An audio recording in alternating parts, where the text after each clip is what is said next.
Y es así de que, y con antenitas, ¿no? Ojo, si esto puede ayudar a criminalizar más, ¿no? Y ojo con esto, y ojo con y lo discutimos mucho, a lo mejor podemos equivocarnos, pero por lo menos nos lo planteamos. Porque yo sí creo que hay momentos en los que empiezas a meter ciertos temas y la intención de uno y la recepción del otro es muy distinta. Eso no quiere decir que no lo tienes que abordar y que no lo tienes que decir y que no lo tienes que poner, a veces en el contexto, a veces en el tercer párrafo, a veces lo que sea. Para nosotros el contexto es fundamental, o sea, no puede publicarse algo sin que tenga unos párrafos de contexto, porque además vemos dos también en editores que trabajamos para medios internacionales. Yo trabajo para una agencia no comercial que es IPS y Najar para BBC. Entonces, pues digo, nada pasa si no tiene contexto, si no tiene la historia. A veces tienen demasiado contexto, porque a veces hay que estarlos reduciendo y decir, no, bueno, sí, la migración existe desde 1900 y si nos vamos hasta desde la fundación o sea, la migración ha existido desde siempre, pero no la vamos a contar ahorita desde entonces, porque si no, no la cierras nunca. Pero sí creo que hay momentos en los que, sobre todo en los momentos de crisis, en los que hay que cuidar muchísimo ese balance para que no provoques por este afán que tenemos muchas veces también nosotros, de la crítica, de contar la verdad, de encontrar no sé qué, en los momentos de crisis, bueno, voltear las cosas hacia un efecto contrario del que queremos contar al tratar de explicar las cosas. No sé si esa era la pregunta, pero bueno, me quedé como con esta idea, ¿no? Y en el tema de la calidad de las fuentes, es bien difícil, lo hemos intentado 3 veces, hacer directorios, explicar, hicimos un pequeño manual que incluíamos fuentes, se van cambiando, van desactualizando, luego unos que parecía que eran muy buenas, como el querido padre Solalinde, de pronto ya empieza a deschavetar, ¿no? Y entonces dices, ya ayuda menos de lo que ayudaba. Pero creo que es necesario mantenerlo y el esfuerzo de estarle actualizando y esto, sí, yo creo que es muy importante mantenerlo. No sé si lo vamos a hacer pronto. Patricia, ¿me dejas contestar brevemente? Sí, claro. No, yo no discrepo en lo que has dicho, Daniela. Mira, lo único que yo digo es, si vos, o sea, ¿qué es lo que planteo para, si alguien, y nosotros lo hemos hecho, de hecho, hubo una crónica en El Faro donde Carlos se llevó a un hombre moribundo, pero hay ciertas cosas que a mí me parece bien separar, porque hablan bien de tu humanidad como persona, no de tu periodismo. Es decir, darle raya a alguien o hospedarle en su casa, ¿habla de que alguien hace bien una nota o no? Habla bien humanamente de vos, de alguien habla muy bien. Periodísticamente puede albergar a 30 personas en su casa a alguien y escribir un reportaje con los pies. Entonces, a eso me refiero. Simplemente cuando yo digo es bueno separar métodos éticos, luego, por ejemplo, una de las muestras, Alma Guillermo Prieto, una de las maestras que supongo todos los que estamos en este salón la consideramos, tiene implicaciones humanas a la hora de cubrir muy enormes que trastornan su vida. Ahora, las piezas de ella son impecables. Y a eso hablo cuando hablo de diferenciar o de medir estas cosas. Mira, ahí sí simplemente sentaré la discrepancia y les cuento una anécdota breve. En El Faro tuvimos una crisis, en El Salvador tuvimos una crisis, la crisis más rara de Centroamérica. Nos dejamos de matar de repente. Y dijimos, ¿qué pasa aquí? Un día tuvimos 0 homicidios. Y dijimos, esto es una crisis terrible, algo ocurre, no sabemos qué, pero algo pasa aquí. Y empezamos a averiguar. Y dimos con que el gobierno había sacado a reos de alta peligrosidad y los había pasado a penales de menor seguridad en marzo de 2012. Seguimos investigando y descubrimos que el gobierno había hecho una tregua con los líderes, las ranflas le llamamos nosotros, de las 3 principales pandillas. Cuando lo habíamos constatado, surgió en la mesa de debate una discusión. ¿Publicamos esto o no lo publicamos? Nosotros pensamos publicarlo en un momento en el que todo el mundo está preguntándose por qué no nos estamos matando, porque hubo un día de 0 homicidios. Y ahí es el Black Mirror salvadoreño. Entonces, en ese momento salió este criterio. Yo solo dejaré mi criterio aquí planteado, no pretendo convencer. El criterio era, creemos que si sacamos la tregua, creemos, como editorialmente creemos que dialogar con las pandillas es una de las pocas maneras en las que se puede llegar a la solución de este conflicto. Numéricamente vos no podés encarcelar a 65,000 personas, no te caben en El Salvador. No los podés matar porque sería una tragedia, además tienen una base social de 400,000. Dijimos, si contamos esto, ahora que lleva 3 días de haber iniciado, creemos que podemos derrumbar un proceso en el que creemos. Y esa fue la duda, ¿lo contamos o no? Y nos dio miedo abrir una puerta. La puerta de decidir qué es lo que el lector tiene que saber y qué no. Exacto. La pregunta fue, ¿lo tenemos verificado? Sí, y la respuesta fue, publiquemos. Es decir, decidir cuándo el lector tiene o no que saber algo es una puerta que al menos en El Faro no hemos querido hablar. Si lo tenemos y lo comprobamos, lo publicamos. Noé también quería hacer unos aportes. Sí, muy rápido. Sí, es la discusión de la objetividad que es inalcanzable, pero hay que tratar de alcanzarla, y a veces nosotros somos humanos antes que periodistas. Yo me encontré con el padre del niño que capturaron en México, en San Pedro Sula, y me rogaba que le ayudara para que a su hijo se lo entregaran, porque el gobierno lo recibió y lo metió en un albergue. De hecho, yo hablé un viernes con el señor y el ruego el que yo le ayudara, y entonces yo le dije, dejo de ser periodista para convertirme en un activista. Entonces yo le puedo recomendar que hable con Casa Alianza, pero hasta ahí, o sea, porque yo me apartaría del papel de periodista y entraría al papel que dice Oscar. Primero, a mí me ha tocado, una vez me tocó asilar a una persona que era perseguida porque me dio una información, le iban a matar, y hablé con los amigos de la Embajada de México y lo asilaron. Entonces, porque sentí que iba a caer en mis espaldas si lo mataban, ¿verdad? Entonces, a veces uno se encuentra con ese tipo de conflictos, y yo lo he planteado en discusiones de ética, y me dicen, bueno, primero lo humano y después lo profesional, en excepciones, ¿verdad? No siempre. Yo cubrí hace un mes cuando la caravana salió de San Pedro Sula, y preguntaba a mucha gente si iban pandilleros, y justamente porque tenía esa preocupación, por lo menos para información, pero no sabía cómo iba a manejar la información también. En ese propósito que dice Patricia, que es bien delicado, ¿verdad? Fomentar uno la xenofobia, las locuras del presidente de Estados Unidos. Y el discurso de ellos era, si nosotros fuéramos pandilleros, pues nos quedaríamos aquí, porque los pandilleros tienen un alto nivel de vida. Y justamente porque no me quiero meter a las pandillas que me voy. Prefiero irme a buscar en Estados Unidos a trabajar en la pandilla, porque el único trabajo que consigo es en la pandilla. Entonces, cosas tan complejas, y sí es un fenómeno bien difícil, no es fácil, no es fácil realmente, y justamente por eso que necesitamos este tipo de debates, y agradecemos mucho que nos den esta oportunidad. Xavier. Bueno, muy interesante todo lo que explicáis y muy necesario, y enhorabuena por el trabajo que hacéis.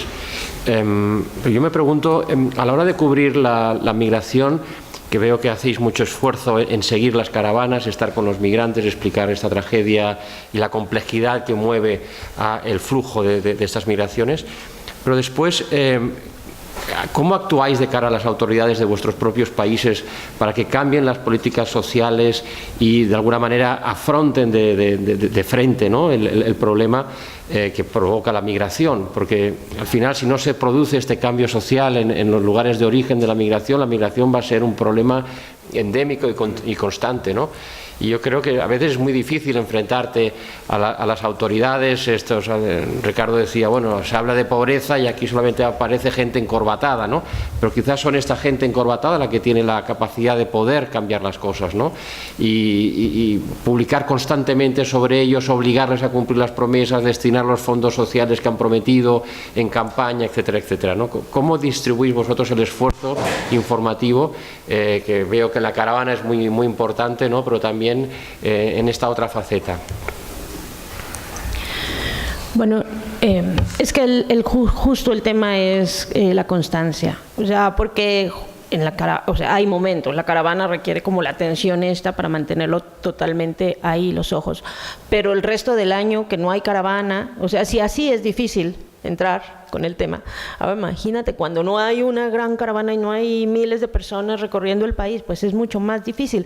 Entonces en esos casos uno insiste y entonces haces estos trabajos sobre el proceso de asilo, sobre lo que dice la ley, sobre lo que está en la política pública, porque además como México es el país de la simulación, México firma y refirma, y en el artículo 1 de la Constitución está el derecho de todas las personas migrantes a tener los mismos derechos que todos los mexicanos, etcétera, etcétera, ¿no? Entonces, bueno, entonces empiezas a poner ahí el foco en las políticas públicas de México, que es país de tránsito, pero también es país de origen y también es país receptor, o sea, tiene un poco de complejidad México para el tema de migración. De los países de origen, por supuesto, porque no siquiera hay una política transfronteriza, o sea, ni siquiera las señoras que todo el tiempo van a buscar a las personas que están desaparecidas o los que han desaparecido en el territorio mexicano, pues tienen que estar pagando para ir a buscarlos y tienen que organizar otras caravanas que hacen cada año para ir a buscarlos en cárceles o en donde sea, porque simplemente los consulados no están funcionando, entonces hay que estar preguntándole a los consulados qué carambas están haciendo. Y luego está, pues sí, o sea, no, es que hay que salirnos en esos otros momentos hay que salirnos de lo obvio, de lo evidente, o sea, el tren, que en un tiempo era, o sea, el tren. Entonces, cuando empezó a hacer los reportajes del tren, de pronto todo el mundo empezó a hacer los reportajes del tren, y en el tren migra el 17% de los migrantes pasaba por el tren, porque era lo más visible, lo que está arriba, lo que es más impresionante, pero era el 17%, los que no tenían dinero para pagar un coyote, los que no tenían dinero para andar en camiones. Entonces, bueno, hay que salirse del tren. Luego, el muro, porque este hombre dice que el muro, hay que salirse del muro y hay que empezar a contar que o sea, la intervención o la responsabilidad de Estados Unidos no nada más tiene que ver con las deportaciones, tiene que ver con quién avala los gobiernos que están en Centroamérica, quién establece esto de la política económica del Triángulo Norte, no sé cómo se llama el acuerdo para la no sé qué, ¿no? La Alianza para el Progreso, o sea, y para la prosperidad, o sea, tiene que ver con cómo están operando digamos, este sistema mundo, porque es Estados Unidos, claro, el número uno de nuestros villanos en la región, pero vamos, es el mundo el que está operando de ese modo, porque esta migración que estamos viendo acá en Centroamérica la podemos ver replicada en otras regiones, ¿no? Que es un poco la pregunta que hacías, la vemos replicada en otras regiones y es como el mismo esquema, nada más cada uno con sus historias de buenos y malos. Entonces, el resto del tiempo, cuando no hay caravanas, hay que estar constantes con esa cobertura y tratar de buscar distintas narrativas. Nosotros teníamos 4 años, de verdad, 4 años trabajando con estos temas. No les quiero decir qué reportajes se han publicado, porque ha habido unos buenísimos, maravillosos, reporteras de primer nivel. Y no había, bueno, y entra esto, pero no habían tenido como ese impacto que ha tenido esta cobertura, porque entra esto y fue decisión, vamos a cubrir en Twitter. Y claro, tenemos las notas, porque al final del día hacemos las notas y lo que sea, pero era tweet. Y a punta de tuitazo, todos los medios, o sea, el día que publicamos un video de cómo los habían fumigado en Huixla, o sea, cómo les echaron el insecticida para que no trajeran los virus del dengue o no sé qué cosa, y que los fumigaron ya cuando estaban casi dormidos y eso, bueno, a mí me habló todos los medios, nacionales, internacionales, me hablaron para pedirme el video, para pedirme las fotos, porque era, podemos subir esta foto que vimos en Twitter, y todavía algunos descarados nos decían, yo le decía, sí, claro, ¿cuánto le vas a pagar al reportero? Y es que soy la jefa de fotografía de Excelsior, un periódico de un empresario millonario en México. ¿Cuánto podemos subir esta foto que vimos en Twitter? ¿Podemos tomarla así? ¿Cuánto le vas a pagar al reportero, al fotógrafo? No, bueno, es que no tenemos recursos para eso. Y yo, bueno, pues entonces, ¿por qué no se la pides a la AFP gratis? ¿No? porque es con un descaro que todos... Paga por el servicio. Sí, no, o sea, con un descaro que todos querían estar usando las fotos que veían ahí en Twitter y en los videos que veían en Twitter. Pero fue a punta de tuitazos como abrimos como el espacio ahí, ¿no? Y entonces ya ahora todos están interesados. Bueno, qué bueno, ahora ya hay 200 periodistas mexicanos o no sé cuántos cubriendo la cobertura. Está muy bien, ¿no? Pero para nosotros que estamos muy acostumbrados, por lo menos los dos editores, Nájar y yo, que estamos muy acostumbrados a la lectura de periódicos y de revistas, es difícil tomar de pronto esas decisiones, ¿no? De pronto salirte y decir vamos a hacer una cobertura de otro tipo. Y creo que hay que entrarle a como sea. O sea, hay que ser creativos y en cada caso es que yo no creo que haya una solución fácil o una decisión editorial fácil para muchos temas porque es un tema muy complejo. Lo que hay que hacer es discutirlo, sentarse y decir, bueno, lo vamos a hacer de este modo y tener claridad de por qué estás publicando algo y cómo lo estás publicando. Y constancia. Nos quedan unos minutos, no sé si alguien más quiere hacer algún comentario, alguna pregunta o algún aporte antes de la pausa para el café. Perdón, yo solo quiero añadir una cosa en lo que preguntabas, Javier. Ayer se habló en distintos momentos en este foro sobre el periodismo, la defensa de la democracia. Y es bien complejo hablar de defensa de la democracia en lugares donde la democracia es exactamente el mecanismo del terror, digámoslo así, ¿verdad? Entonces, sí es cierto que los criterios editoriales en contextos muy convulsos, digámoslo de alguna forma, ¿no? Como el de la región, los criterios editoriales también son políticos en ese sentido, ¿no? Que sabes que nosotros en enero tenemos convocatoria electoral y tenemos elecciones en junio, en El Salvador son en febrero, si no estoy mal, sí, ¿verdad? Entonces, o sea, estamos con las elecciones de frente y la democracia lo sabe, digamos, ¿no? Y entonces, de ahí también que les convenga mantener ciertas agendas, por ejemplo, la agenda de migración, mientras se siga tan encendida, va a hacer que se puedan hacer jugadas para procesos electorales, etcétera. Entonces, sí aquí en este caso, sí, directores de medios y los directores editoriales sí tienen sobre la mesa bastantes más cartas que el simple hecho de la agenda editorial del medio, ¿no? En un país en los países como los nuestros, ¿no? En El Salvador, en Guatemala, sin lugar a duda ha pasado recientemente que los medios han marcado no solo la pauta de las discusiones, sino también transformaciones políticas complejas, digamos, ¿no? No sé si transformación sea la palabra, pero por lo menos sí movimientos políticos complejos. Entonces, de cara a las elecciones, en algunos de los momentos más complicados, donde, por ejemplo, Estados Unidos avala básicamente unas elecciones fraudulentas en Honduras, una dictadura en Nicaragua, un golpe de Estado en Guatemala, ¿verdad?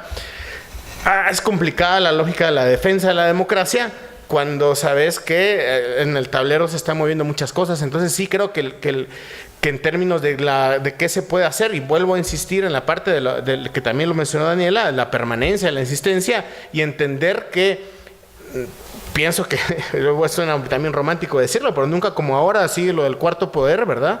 Pensando en que sí, efectivamente los medios están en el vivo cuadrilátero, ¿verdad? Del quehacer político. Es una cosa bien compleja, digamos, son países que están muy calientes las situaciones que estamos viviendo y sí marca mucho la agenda de qué se está hablando. Y los medios que se montan a la agenda de cierta forma o de otra, marca no de qué se habla, sino cómo se vive, ¿no? Finalmente, en términos de cómo las políticas públicas giran o no en torno a eso. Óscar, Noé. Voy. Quería hacer una preguntita. Buenos días, Julio Sicán. Para Óscar, hablabas en un momento que la cobertura de este tema sale muy caro, entiendo que en términos económicos. También alguien hablaba de que este tema debe llevar a los periodistas a una especialización, pues deben estar especializados en este tema. Y también se hablaba de un directorio adecuado para esta temática. ¿Cómo conjugar estas tres cosas? Mira, te cuento, esta es la parte como más administrativa. En el Faro fuimos engordando cada vez más el equipo administrativo. O sea, entendíamos que necesitábamos una infraestructura humana sólida para conseguir dinero. Y entendíamos que por los medios tradicionales de publicidad y esto no íbamos a lograr tener suficiente dinero. Entonces, cada vez más, al principio costó, porque la historia del Faro es, pues sí, fue una historia como muy combativa, muy de antagonía con la forma tradicional de hacer periodismo. Entonces, costaba que a alguien le convenciera de contratar un administrador de empresa. La gente te decía, contratar a otro periodista que haga reportaje. Decíamos, ya hay varios, lo que pasa es que nadie les paga, entonces van a acabar yéndose. Entonces engrosamos a partir del año 2008 y cada vez más la parte administrativa del medio. Y hay gente que entiende plenamente al medio. Es decir, todo el ala administrativa del periódico participa los lunes en las reuniones de evaluación del Faro. No tienen ningún poder de decisión en la siguiente reunión, que es la de generación de agenda, la de pauta editorial, pero participan los lunes y tienen palabra para decir qué les pareció lo que publicamos. Necesitamos que ellos sepan lo que venden y que entiendan lo que venden y cómo lo pueden vender. Entonces están ahí sentados todos los lunes discutiendo lo de generar una mira, con la fuente es muy complicado y ahí abono un poco a la pregunta anterior. En el ámbito político, nosotros tenemos la suerte de tener ya un grupo periodístico que no es tan pequeño y tenemos la desgracia presupuestaria de que se nos creció mucho la redacción, pues. Pero eso te genera la posibilidad de que haya reporteros que son los que más ingrato les paga el Faro, que son los reporteros del día a día. Nosotros tenemos un grupo como de 10 personas que cubren El Salvador en ámbito político, económico, y que sus historias trascienden poco hacia afuera. Porque entiendo yo que en México importe muy poco la elección de magistrados de la Corte Suprema de El Salvador. Pero entonces, esa gente está haciendo esa cobertura ya. Esta gente está, no, digamos que hay un grupo de periodistas que salen y cuando el gobierno da un mensaje político y dice no existe una crisis de refugio de gente que huye de El Salvador, ciertos reporteros vamos al terreno y otros reporteros se quedan haciendo de soldados de vanguardia y peleando en las conferencias de prensa, que es lamentablemente uno de los pocos momentos en que ciertos funcionarios nos dan entrevistas. Hay muchos funcionarios que por más que tengamos su teléfono, lo tenemos solo para verlo, porque no nos lo contestan. Ya no quieren contestarlo más. Entonces, es complicado. Yo creo que el problema de fuentes, es decir, el Faro, y esto lo agradecemos, muchas veces sentimos, tiene más aliados y más facilidad para conseguir fuentes afuera que adentro. Adentro, a los colegas que todos los días van a conferencias de prensa, a los colegas que tienen que conseguir que el político de turno les conteste, a los colegas que tienen que bregar para que el candidato les dé una entrevista porque ya la dio a 2 medios más, les cuesta mucho el periodismo. Y ahí van haciendo como pueden. Sin embargo, sí se acercan fuentes de otro tipo. Ahora, con el financiamiento, esto es una recomendación que nosotros entendimos tarde. No voy a ampliar sobre esto porque es muy largo, pero hay 2 cosas importantes que hacer. Diversificar fuentes de ingreso, porque Daniela lo decía antes, muchas organizaciones, y ya lo sabíamos, tontos nosotros que no hicimos lo contrario desde antes, muchas organizaciones se van moviendo de temas. Y pronto, o vos te moves de temas, cosa que editorialmente es pueril, moverte de tema porque las bolsas económicas de las agencias de cooperación se fueron a otro lado y resulta que hoy cubro violencia, pero me deja de interesar cuando no me dan plata.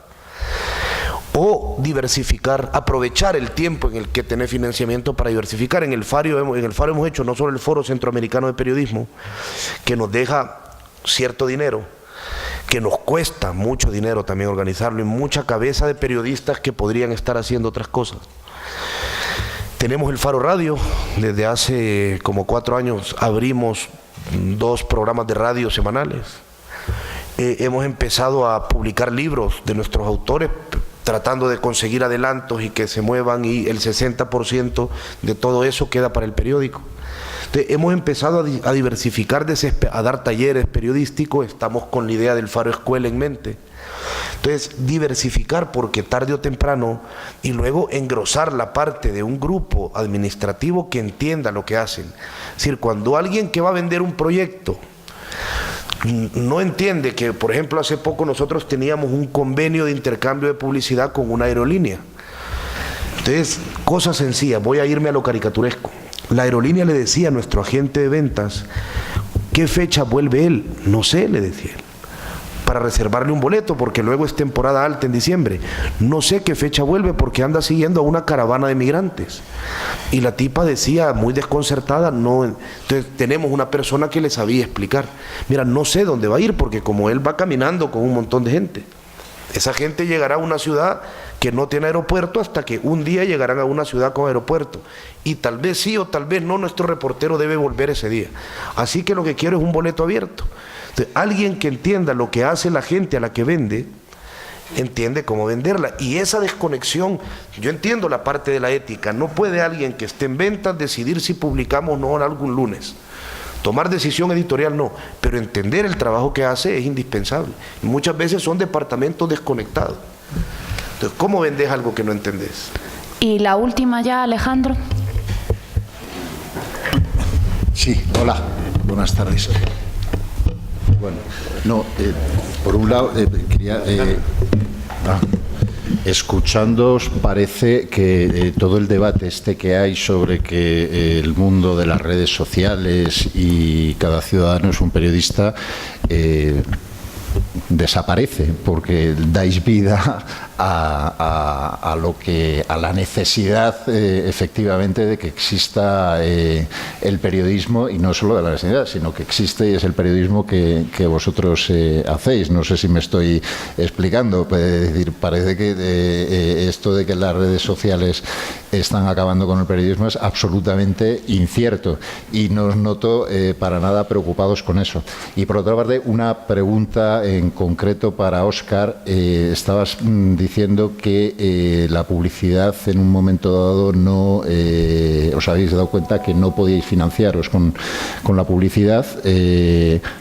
Y a pesar de eso habíais engrosado el equipo administrativo, que por supuesto me parece muy lógico todo lo que has explicado de cómo funciona el equipo administrativo, muy lógico y muy ejemplar. Pero ¿cuál es vuestra fuente de financiación? ¿Cuáles son vuestras fuentes de financiación que os han permitido durar tanto tiempo y no solo durar, sino crecer? Además, en la última parte de lo que has dicho, has hablado de un convenio con una aerolínea. Ese tipo de convenio, ¿cómo se gestiona? ¿Es que anunciáis en el Faro, pero tiene algún tipo de compromiso, por ejemplo, ese tipo de convenios con esa aerolínea o con otros anunciantes? ¿Os conlleva algún tipo de servidumbre informativa o habéis tenido algún problema de ese tipo? Contesto lo fácil primero. Lo fácil es, el financiamiento pues ha pasado por ahí desde la cooperación española. Open Society Foundation es uno de nuestros pilares de financiamiento. Ha pasado Ford Foundation, Seattle Foundation, es decir, todo lo que termine en un, ¿no? Han pasado muchas foundations que nos sostienen el periodismo que hacemos, pues, y además no solo a nosotros, el Soros por Open Society Foundation, yo creo que puedo contar 12 medios de comunicación que no existirían si no diera plata. Luego hay cosas que ya depende de si ustedes nos creen o no, y yo entiendo que haya libertad para no creer. Nunca nos han dicho una palabra sobre cómo manejar un tema. Nunca, nunca, nunca, y no lo permitiríamos. A ver, que alguien te escriba un correo y te sugiera algo es natural.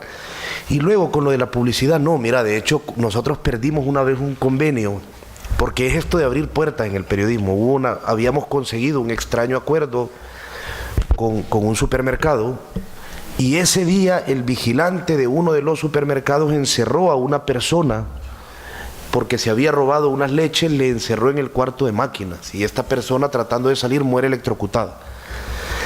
Entonces, el convenio se firmaba esa tarde y la información la habíamos tenido 3 horas antes, y lamentablemente se enteró por algún comentario de pasillos, ventas. Y entonces dijeron, no pueden esperar 3 horas antes de sacar la nota.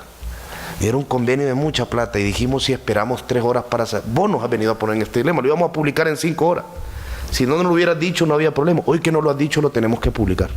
Porque sería el primer día en que habríamos abierto la puerta o entreabierto de decir una decisión comercial influyó en los tiempos editoriales.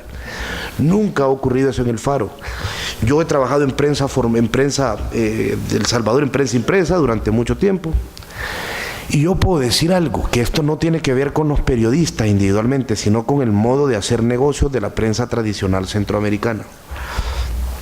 Yo, si fuera empresario, posiblemente tampoco le compraría publicidad al Faro, porque normalmente los medios de comunicación más tradicionales te ofrecen dos servicios. Muchas veces, depende, te ofrecen espacio de publicidad y protección en algún nivel. Entonces, dos servicios, yo también pagaría dos servicios, el Faro solo te ofrece uno, es muy precaria la oferta que te da. Entonces, por eso entendimos que competir en ese ámbito, aparte de que hay medios que tienen mucho más lectura porque circulan impresos, era inviable, no íbamos a poder sostenernos de esa forma. Y seguimos buscando otros mecanismos. Lo que pasa es que entiendan que en el problema, o sea, estar en Internet conlleva problemas. El Salvador, la penetración del Internet ronda el 30 y pico %. Y ya sabes a qué estrato social te dirigís. Entonces, hay muchas historias que contamos que ya sabemos dónde se quedan. Y uno de nuestros objetivos es hablarle a la clase poderosa. Eso sin duda, siempre lo hemos entendido. Hablarle a la clase que tiene poder. Ahora, ¿cómo bregas con que tu mercado es más acotado? Porque sacar un impreso a estas alturas fuera antinatural. Y con esto suena así, como que yo estoy, pero sí lo vendo, porque es verdad, pues nunca nos ha pasado eso. ¿Qué quieren que diga? Que ande, no puedo pedir disculpas por eso.